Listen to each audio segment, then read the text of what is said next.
By the rivers of Babylon, yeah, we sat down and we cried when we remembered Jerusalem. We were sick, Lord, near to dying.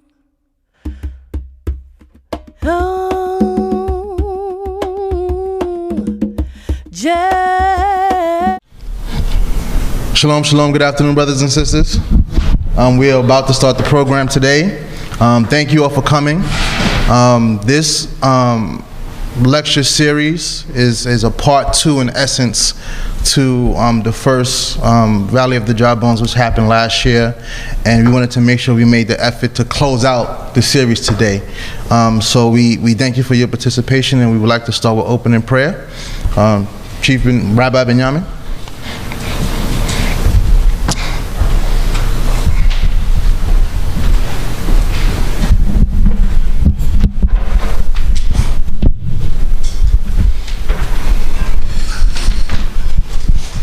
Hallelujah. Hallelujah. We thank you, Jehovah God, for our lives. We thank you for strength, for good health, and the opportunity to call upon your name on this day and at this time.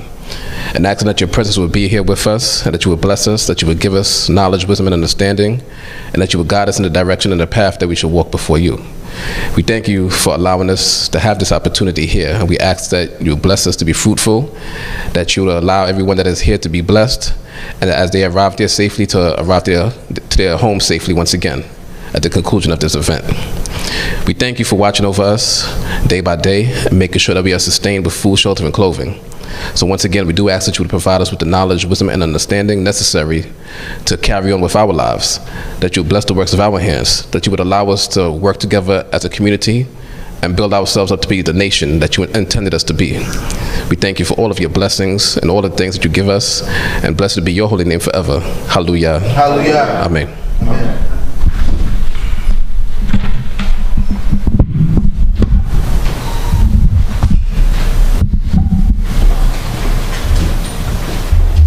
Rabbi.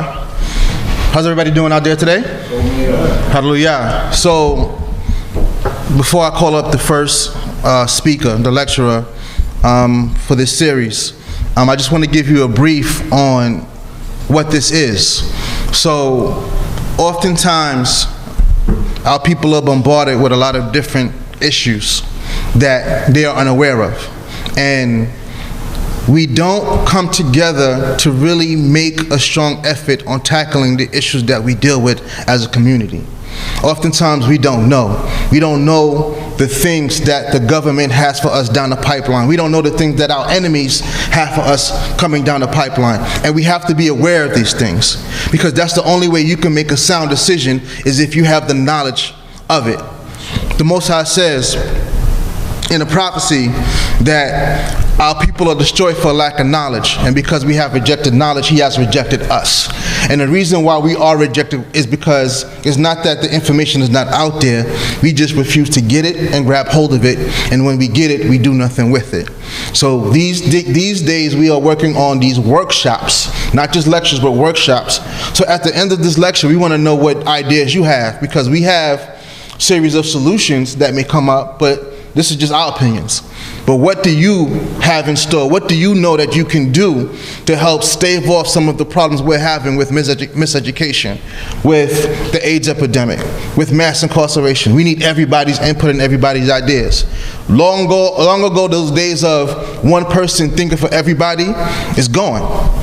We need people to think for the people. We need everybody to put their hand in to make sure that the solution, or the proper solution, is given to the problems that we have. Because the enemy is not stopping, so why should we? Every day you come, you see something new is changing. Trump, he is part of the essence of what American thinking is. Not logical, but they're thinking out of fear and emotion, and you elect somebody to protect you from your fear. And in that fear, he's going to be cutting back this and cutting back social service programs, cutting back student aid, cutting back this, cutting back that, to satisfy a population that is not going to make this country better. But if you decided to invest in those people that you never invested in, you can get new ideas, new thoughts, new innovations to bring this country forward. But they refuse it because they still want to exist in a race-based system, which we'll cover throughout this lecture as well. So what we have to do is make sure we protect ourselves from it. And our unity is our protection. Our togetherness is our protection. Coming out to events like this is our protection. It's the way that we come together, and at the end when we do question and answer or input or testimony, feel free to raise your hand and give any thought to what we need to do, because as organizations, Sadiq, which is a nonprofit, in D.C.B, which is also a nonprofit, we work to try to make things happen within our community. We're not going to be one of those Israelite organizations that stand around and just preach love and worship all day. These things are good. The Most High needs His praise, but His praise is through service. His praise is through the efforts and the work that you put out in the community to make changes within the people who don't know. That's how they do know, because they see the hand of God working in their life through the people of God. And we have to begin to reestablish that type of work within our people, amongst our people, and in our community. So with that, I would like to bring on the first speaker for today, our brother, Rabbi Binyamin. Hallelujah.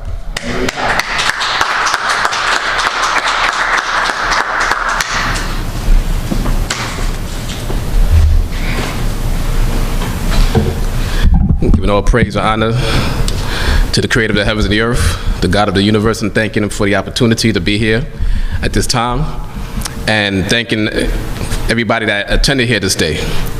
And as the introductions that was stated by Chief Naftali Bandan said, is that, we're here to dialogue. It's set up in a lecture style, but we're here to dialogue. And everybody that's here today is privy to the information that is going to be given today by both speakers. So the reason why you're here today is because you have an involvement in the community, or you have an involvement in the nation. So you're not here just to receive, but you're here to give as well. And it just shows that by the attendance here that you're coming to give something of yourselves as well. So this event was titled "The Valley of the Dry Bones: The State of Black America." Now, when people think of Valley of the Dry Bones, where does that concept come from? From anybody that's in the room right here. Ezekiel 37. So Ezekiel 37, because the Valley of Dry Bones is a popular theme that, as long as you have some sort of theology, you would know that thing. And as it was stated, it comes from the book of Ezekiel, chapter 37. So we're going to start just discussing the first two verses of that chapter, and then lead into our discussion of today. So it begins by saying the hand of Jehovah, or the hand of Yahweh, and we won't get into a theological discussion on the pronunciation of the name now, but another time, on a later date. But the hand of Jehovah was upon me, and Jehovah carried me out in the spirit, and set me down in the midst of the valley, and it was full of bones, and He caused me to pass by them round about, and behold, they were very many. In the open valley, and lo, they were very dry. So once again, the concept of the Valley of the Dry Bones comes from this very chapter that is in the Bibles that everybody that's in some sort of theology reads today. So just want to give a background of where that came from. So now, when you think of bones, what are bones useful for? Because we just want to get an idea of the concept of, basically, it is a vision that the Creator gave to the prophet Ezekiel. So it wasn't something that actually happened, but when you said that he carried him out to the valley, it was a vision. But just to get to the background, what are bones useful for? Anybody? So, to build, they have the blood marrow in it? The bone marrow. They provide the structure for the muscles to work around, hold the body up. Provide the structure. Structure and support. Okay, so we got a couple of things. So basically the bones, they support our bodies. So when you have a valley of the dry bones, then basically you have a bunch of people that have no support at this time. So the body is broken down. Bones also provide movement, because without the bones, it's a skeletal structure that allows us to move about. And it protects our organs as well. The organs, which are the vital parts of our body that provide particular functions. And bones, they store vital minerals as well. Calcium is a major mineral that is stored in our bones.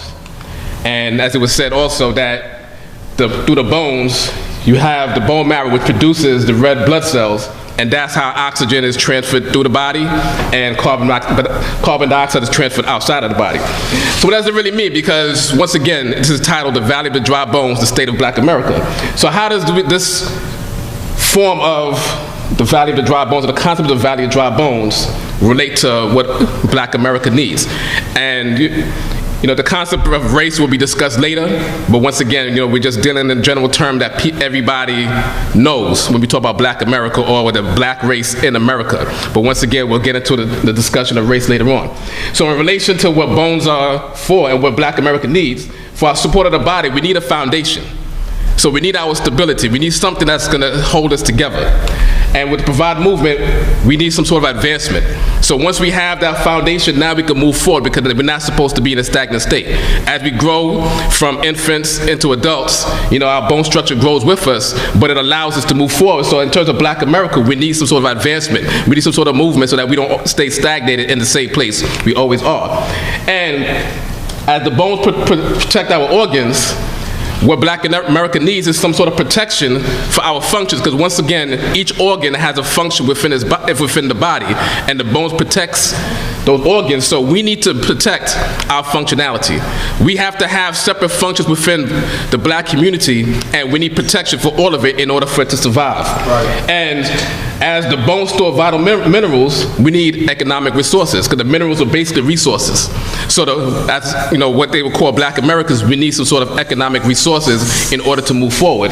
And also, as the red blood cells carry the oxygen through the body and carbon dioxide out, as Black Americans, quote unquote, we need to be able to transmit this information and the resources that we have all throughout the community, so it doesn't just stay in one place. And that's where it leads up to our advancement and our movement. So now, when we think of Black America, what do we think of today? Because once again, it's entitled The State of Black America. What do we think of when we think of Black America today? Anybody? Poverty. Poverty. Anyone else? Think of just general Black people in America. Just like politically. Anyone else? What do you think of when you think of the term the state of Black America? What does that really, how does that stand out in your mind? So we heard poverty, not unified. We heard poverty, a political structure, identity crisis. So we're going to get basically into talking about the state of Black America at this point, which is once again the major topic of discussion. And also, I have here, and it'll show up here, that in the minds of most people, this is the state of Black America right here, which is this painter right here. And I just have to give credit to the painter, whose name is Katya Joseph. She participated in a Black-owned business expo put on by Kyle Events, along with Chief Nazi Ben Down, who will be speaking later today. So in this painting, it reflects what most people may think of when they think of Black America. And what you see within it, number one, you see the American flag is turned upside down. And within there, you see the names of people that were gunned down, primarily by police. So once again, when people think of Black America, this is what they think of. That we're, as along with everybody says here, that, we shot down, we're being torn down from outside forces. And an interesting thing about this painting, it mentions all of the names here, from Walter Scott on the top to Michael Brown on the bottom. But then you see that there were certain letters that are written in red. And what the painter did, what the artist did, was basically say that we are not target practice when you look at all of that. So once again, that's what a lot of people think of when they think of Black America, of us being shot down and us being target practice. But the painter is basically saying we're not target practice. So we have to get out of this mind state, and we have to get out of that physical state. So there are things that we have to do to get out of this position.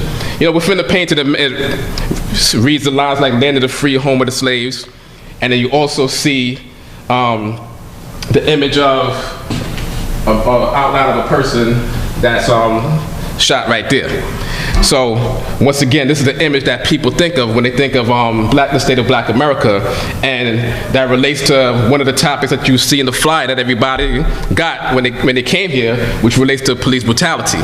So now when you think of the state of Black America, there's another thing in there that we're going to talk about right now, which is also in the flyer, which is the Jim Crow situation.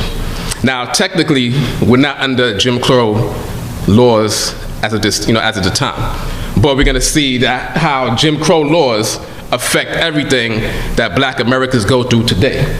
So now, what is Jim Crow? Anybody? It's a set of local or social laws directed toward Black people to keep them suppressed. Keep them suppressed. A set of laws that would. It was a set of laws after Reconstruction that was to keep the Black people suppressed, because at the time during Reconstruction they thought that we had too many rights at that time. So Jim Crow came in. Right. So basically, Jim Crow, like if you extend it, it's a set of laws, statutes enacted by primarily southern states. There were laws that came towards the southern states, the northern states of America, but primarily in the South, that began in the late 1870s up to the early 1800s, as it was mentioned, the time of Reconstruction, which is the time after the Emancipation Proclamation, that legalized segregation between African Americans and the whites. So it was a legal system, because once slavery was quote unquote abolished, the white slave owners had to deal with the situation of Black people being free in their territory. So there had to be laws that were enacted in order to still make that separation, and it had to be a legal structure. When slavery was abolished, there were amendments that were put in. We'll get into some of those, or one of those amendments later on, but basically between the 13th and the 15th Amendment, it basically made Black people equal to white people. That's basically what those 13th to 15th Amendment did. But basically what these laws, the Jim Crow laws, did was basically put that separation between Black and white. So even though the Constitution, quote unquote, made white and Black equal, these laws still made a separation. So Black people had to go in one direction, white people go in another direction. And once again, these laws were to restrict the rights of African Americans to use public facilities, schools, the rights to vote, to find decent employment, basically excluding African Americans from exercising their rights as citizens of the United States. Because once again, between the 13th and 15th Amendment, voting rights was actually put into place during Reconstruction. A lot of us think about the civil rights movement, and that allowed us to have the right to vote, but a lot of Black people got the right to vote right after emancipation. And these laws, the Jim Crow laws, were basically put into place to try to suppress primarily, the access to voting, which we'll discuss a little bit later.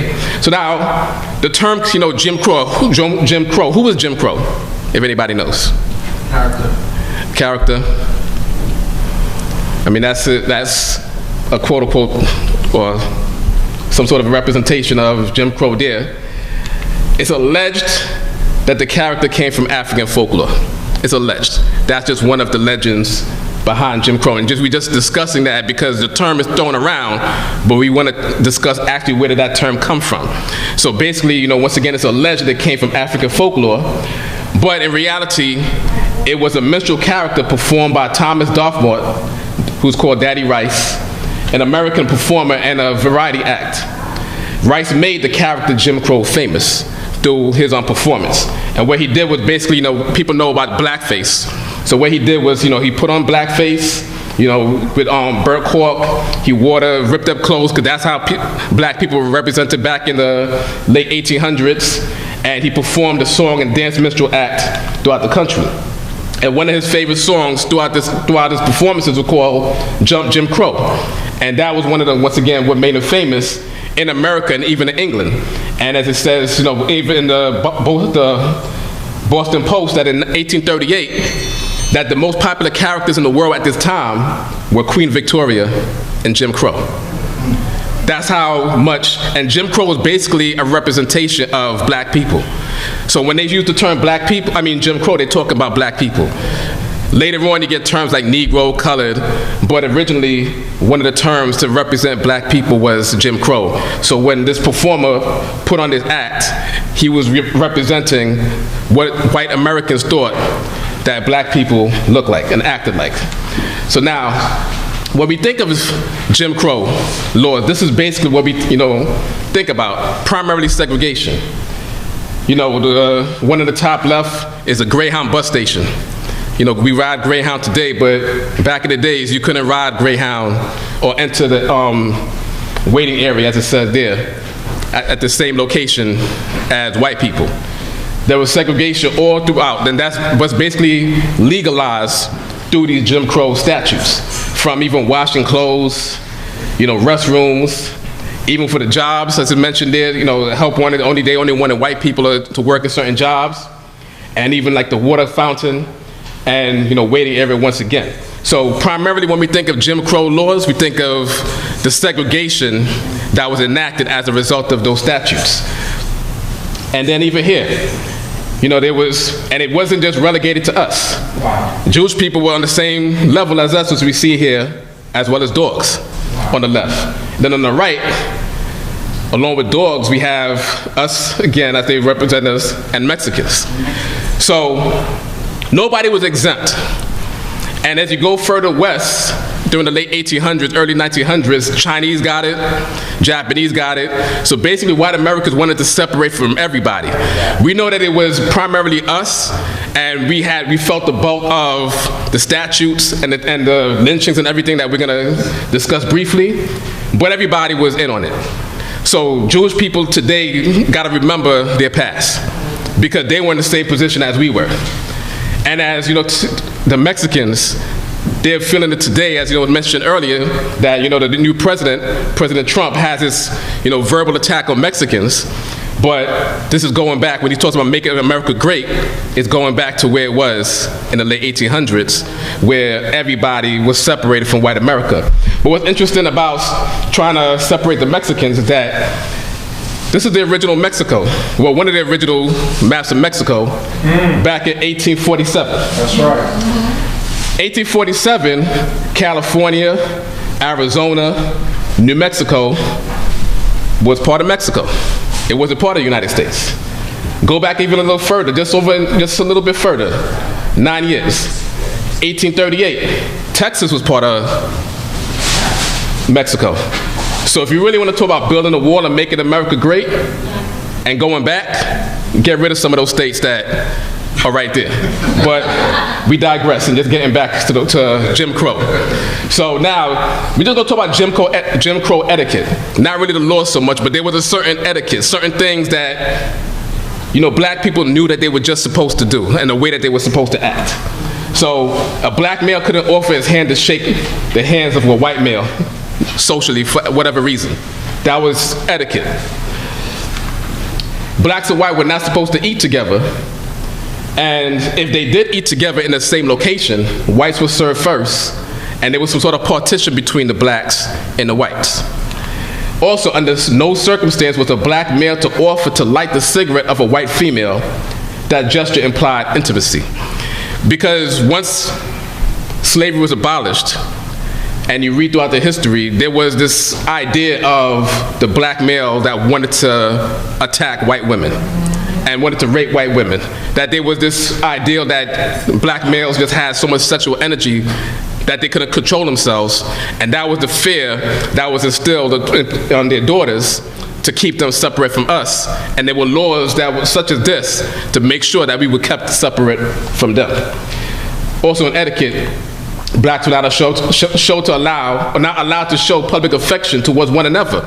So not only in public you can't show or extend your hand to a white person, black people were not allowed to show affection, like a husband and wife were not allowed to show affection to one another in public. And it also prescribed that blacks were introduced to whites, never whites to blacks. So for example, Mr. Peters, who's a white person, would say, "This is Charlie, the black person that I spoke to you about." But the introduction wouldn't be vice versa. And also, whites did not use courtesy titles of respect when referring to blacks. For example, Mr., Mrs., Miss, Sir, and Ma'am were not used towards us. So think about generations of white people thinking this way toward black people, not even addressing us in a form of respect. So when we think about the state of black America today, a lot of this is ingrained on both sides. So both black and white suffer from these Jim Crow statutes that were enacted back in the days. Also, a black person who rode in a car driven by a white person, the black person sat in the back seat on the back of a truck, which is something that, you know, we know about all throughout our history, that there was always a separation, even in travel, especially once the rail cars started becoming popular. They had separate rail cars for white and black. And even when driving, white motorists always had the right of way at intersections. So much for the four-way stop sign. If you pull up first and the white person pull up after, you got to give them the right of way. And that was a law. And you would get a ticket if you didn't yield the right of way in the road to a white person, to a white motorist. But in reality, other than the segregation, this is what Jim Crow led to. The lynchings that we see here, that we see in the pictures. They weren't technically legalized, but they were a result of that separation and that fear that was instilled within white people towards black people, that they had to basically get rid of them from their territories because they could no longer enslave us, so they had to figure out a way to get rid of us. But they couldn't get rid of us completely and just ship us wherever they felt like it, because the Constitution made it legal that, you know, everybody's the same status. So as a result, these are the things that happen. But when you have that separation, when you have the segregation, and when you have police forces that are not your own, nobody's gonna, you know, justify you in any case. So therefore, lynchings became rampant. And as mentioned earlier, one of the goals of the Jim Crow laws was to make sure that we didn't vote. Because right after, once again, the Emancipation Proclamation, there were a lot of black people that voted, and there were a lot of black people that entered into politics, a lot of black people that became senators in the South.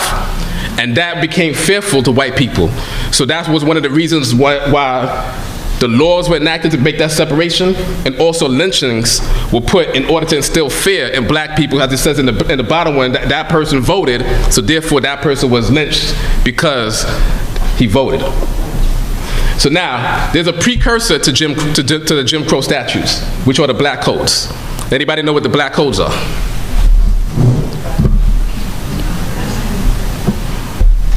Anybody?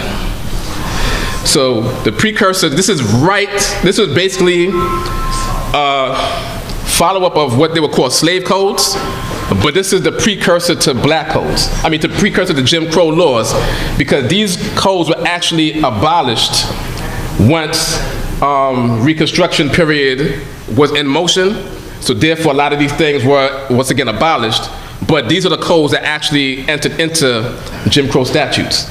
So basically, the black codes are, in U.S. history, any number of laws enacted in the states of the former Confederacy after the American Civil War and intended to assure the continuance of white supremacy. They were enacted in 1865 and 1866. The laws were designed to replace the social controls of slavery that had been removed by the Emancipation Proclamation and the 13th Amendment of the Constitution. This is not my definition. This is the definition of Encyclopedia Britannica that said that. So if it sounds powerful, you got to take it up with them. And, you know, because once again, this was right after slavery was abolished that they decided to put these codes into effect. So, let's talk about the 13th Amendment, which basically abolished slavery by saying that neither slavery nor involuntary servitude, except as punishment for crime whereof the party shall have been duly convicted, shall exist within the United States or any place subject to their jurisdiction. Now, there's a line that's there in bold for a reason.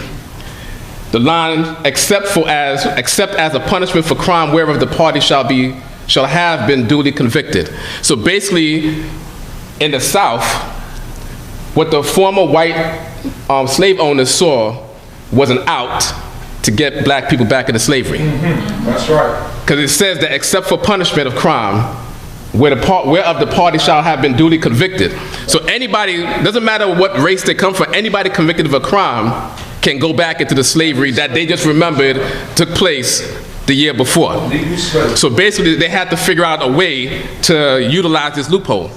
So, and also Section 2 says Congress shall have the power to enforce this article by appropriate legislation. So just going back to some of the black codes that were within that time period right after the abolition of slavery, that race was defined by blood. The presence of any amount of black blood made one black. So even if a person, well basically what it's saying, anybody that had a drop of black blood, it made them black and subject to these black codes.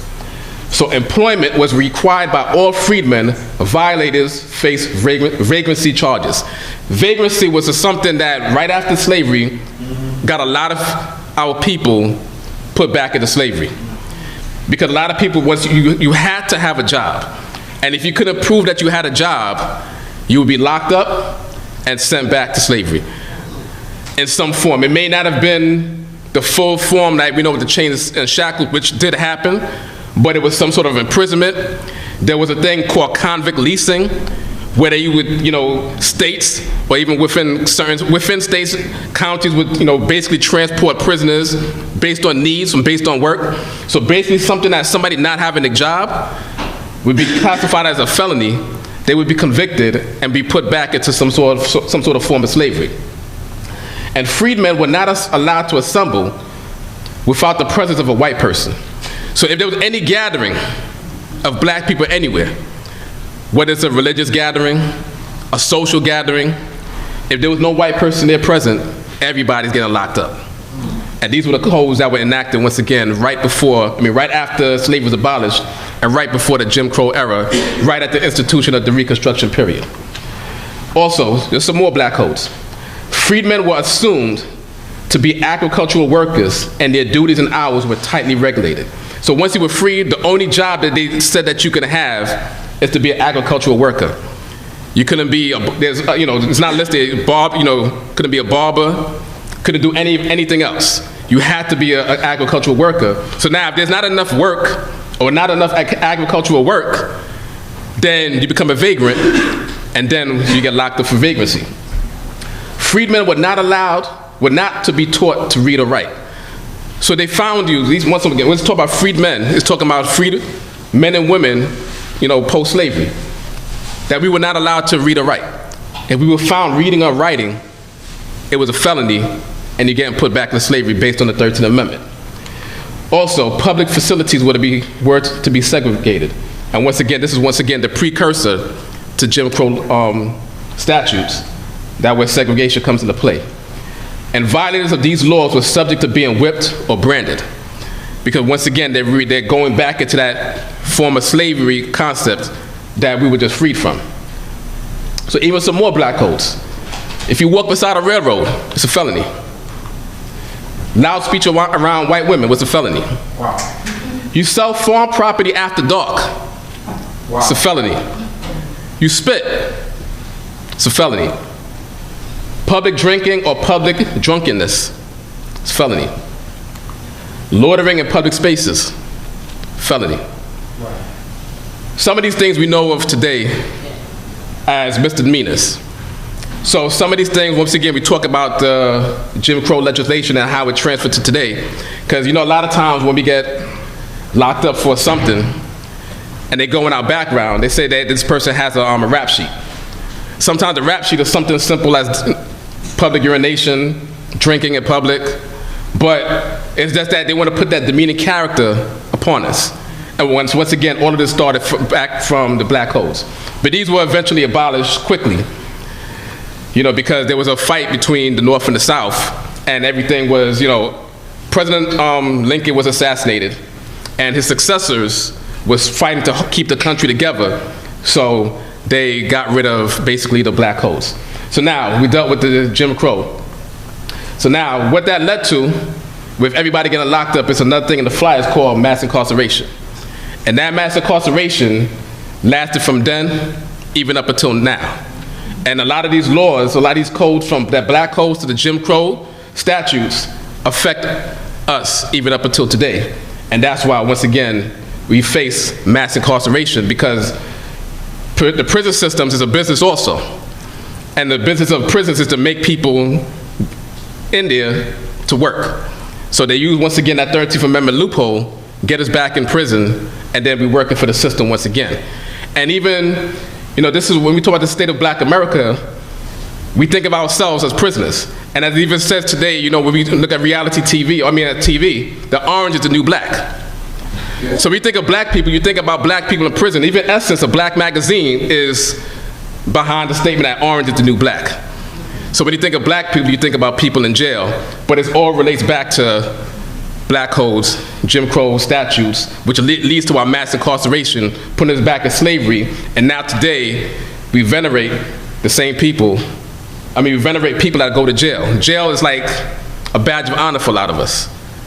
People making money off of it even today. And even off of black women, you know, stereotyping us as being prisoners. Think about how that gets into our minds. Like, you know, they used to say like 30 is the new 20, 40 is the new 30. Right. So now when you think of the new black, you think about the black movement. Orange is the new black movement. Orange jumpsuits. Going to prison is the new black. Think about that concept that they're throwing at us.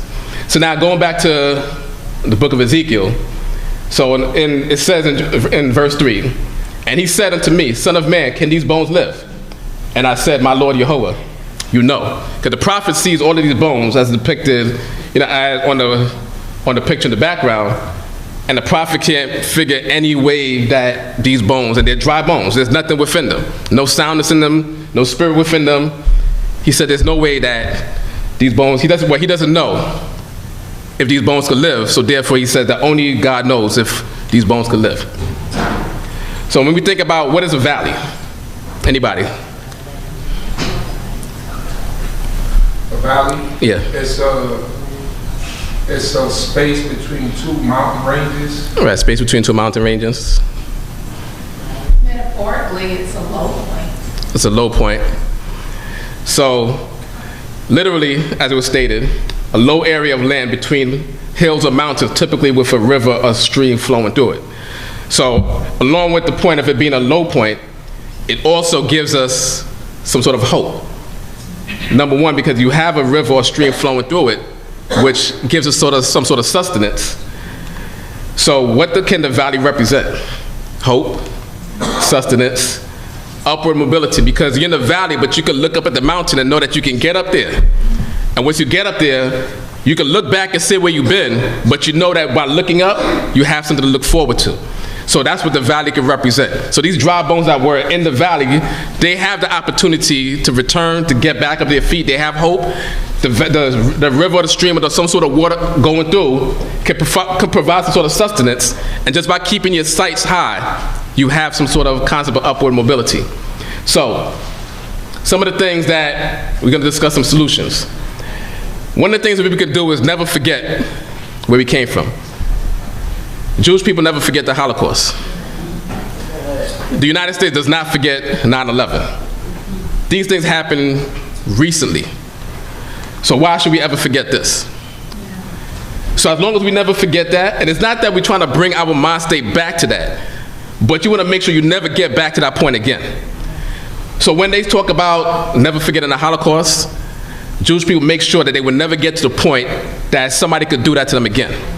When America thinks of 9/11 and never forgetting that, they think of protecting this land to the point where that could never happen on this land again. So when we think about never forgetting, it's not that we think of ourselves as slaves and that we want to avoid that image in our mind. We want to make sure that we never get back to that point ever again. So one of the things we can do is build our men. So we start with our sons. So we raise our sons, we teach our sons, and make sure that they're led in the right path. Because once again, we're dealing with working on making men. So you start with the sons because they start off as, as children. You build them up, you teach them the right way, make sure that they're educated, so then they become proper students. So that's how you get them educated, enforcing them, doing good in school. from public school, high school, going into college, and just making advancement in life. That's one of the things that we can do to help the state of Black America move forward. And then what men also become is husbands. So we don't have a bunch of loose men all over the place, but men become husbands. So once you become a husband, you take responsibility for your actions and the responsibility of somebody else. And then it automatically leads to being a father. And one of the main things of being a father is being present. Because presence is something that's lacking in Black America today when it comes to fathers and children. So these are the things that we have to instill within our sons, leading them, once again, to be students, teaching them how to be proper husbands and teaching them how to be proper fathers. And that's how we get out of the cycle that we're in. And we have to change our image. The image that's given to us, we have to make sure that we get that out of our minds and out of the minds of our children and our brothers and sisters. So we can't have these type of images in our minds. So this is the type of image that we have to get out, and this is the type of image we have to put within them. Black doctors.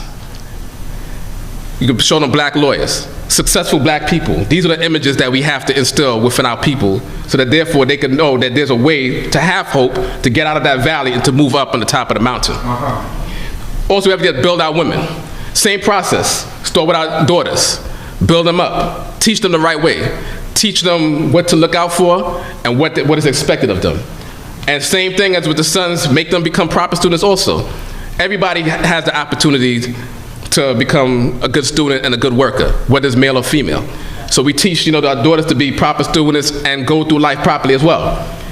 So they become proper wives eventually, knowing how to be responsible in a family, and of course, becoming mothers. And becoming a mother means that we have to also, within our community, try to lower the abortion rate. Because a lot of the bones, is not in the picture in the back, but a lot of those bones in our valleys come from abortions. We could talk about the mass incarceration, we could talk about police brutality, but abortion has killed millions of Black babies from even the 1970s, even up until today.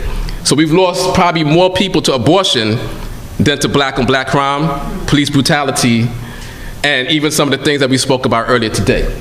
So when we talk about teaching women to, building out women to be mothers, this is the thing we have to instill with them as well. And change the image as well. Because this is the image that they like to show us on TV of what our women are. Ratchet TV. But we have to show our daughters this type of image right here. Give them something to look forward to so they're no longer in that valley, but they move up to the top of that mountain. So now we're just gonna deal with, we have to become educated. The economic aspect of what we could do as Black Americans will be touched on later on today. So just wanted to touch on the social aspect, the family aspect. Now we're gonna talk about information because we have to become educated. And that just comes from reading books. So just briefly, I'll just mention some of the resources that were used for the same lecture. Read books, simple books, and once again, this gives you to your sons and your daughters, and when they're going to school, give them these type of books to read. 100 Amazing Facts About the Negro by J.A. Rogers. You could also Babylon to Timbuktu by Rudolph Rensler. Also, Before the Mayflower by Lerone Bennett. Books such as The ISIS Papers, The Keys to the Colors by Dr. Frances Cress Welsing. Well, that was the original name. I know her name was changed back. Also, Slavery by Another Name. And once again, this is where a lot of the information came from. And if you don't like to read books, there's a documentary of this for free on the PBS website. But it's always good to read. So once we get to talk about the solutions, we have to get back into reading and becoming informed. But you can watch the 1.5 hour documentary, which covers a lot of topics in this book. And also, The New Jim Crow, which talks about the mass incarceration of our people, written by Michelle Alexander. Also, if you like documentaries, the documentary 13. You can find it on Netflix. If you don't have Netflix, you can find it on the internet somewhere. Get it from somewhere. Shalom, everybody. I just want to say that I'm also reading a book that's called From Hebrews to Negroes. And it's a book by Ronald Dalton. And it will blow your mind. So we get somebody to write that down in there. Big book. From Hebrews to Negroes. So that's another book that that's recommended that we get the name of that and then distribute that as well. And then the namesake for this whole series, The Valley of the Dry Bones. The conditions that face black people in America, another book by Dr. Rudolph Windsor, which speaks about some of the things that we spoke about here today. So now, as we get into the latter part of the prophecy or the vision of Ezekiel, it says, "Then he said unto me, Son of man, these bones are the whole house of Israel. Behold, they say our bones are dried up, and our hope is lost, we are clean cut off. Therefore prophesy and say unto them, Thus saith the Lord Jehovah, Behold, I will open up your graves, and cause you to come out of your graves, O my people, and I will bring you into the land of Israel. And you will know that I am Jehovah, when I have opened your graves and caused you to come out of your graves, O my people, and I will put my spirit in you, and you shall live. And I will place in you your own land, and you will know that I, Jehovah, have spoken and performed this, says Jehovah." And what's underlined is, "And I will put my spirit in you, and you shall live." So along with social prosperity, economic prosperity, we need some sort of spiritual prosperity as well in order for us to make progress. So we have to build up our spirituality. So we have to get back to our roots, get back to our God, get back to our way and our culture. Get back to the roots of whether you want to call it African culture or Asian culture or Afro-Asian, but we have to get in touch with who we are and where we really come from and who truly is the creator of the universe. So that's why we have to build up our spirituality. So once again, it's not about our economic progress or our social progress, but above all, we have to build up our spiritual progress as well. And now when I talk about spirituality, I'm not talking about religion. Religion is some sort of system that people made up and cause people to follow, and it does not necessarily lead you to any type of prosperity spiritually. And it definitely doesn't necessarily lead you to any type of prosperity financially, unless you're one of these people. Anybody know who these people are? Because these are some rich people in the world.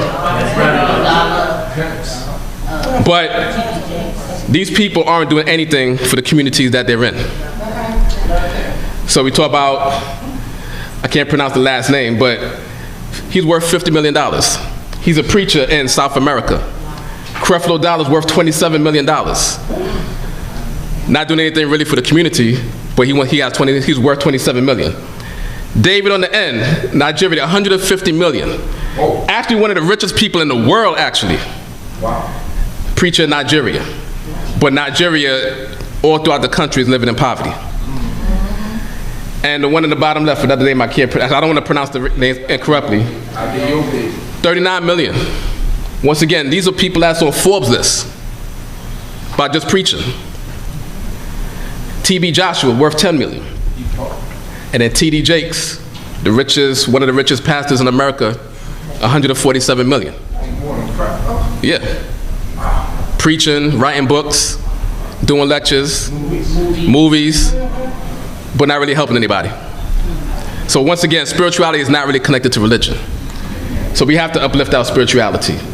So these are the type of images we have to get back to, letting our women know that they have the world within them. So they don't get rid of their babies, they have the world within them. And then our men know they have to give the world to their children. And that's what we have to get back to. So we, once again, just thanking the Most High for this opportunity. And we continue to speak about more of these things that are happening to us. And it's going to be continued, because we have to keep these dialogues going. And we have to keep these lectures going. But it's not all about speaking, we have to actually do. When we rose to our heights as the black people in America is because we did. We could have spoken about the Black Wall Street and things like that, but everybody knows about those things. We have to get back to the essence of what makes us a people and get back to that once again. So thanking the Most High once again for everybody's life that's here and the opportunity to bring forth this information. And once again, as we continue on, we'll have open dialogue for everyone to be able to give us the information that they have as well. So once again, thanking the Most High God and thanking everybody here this day.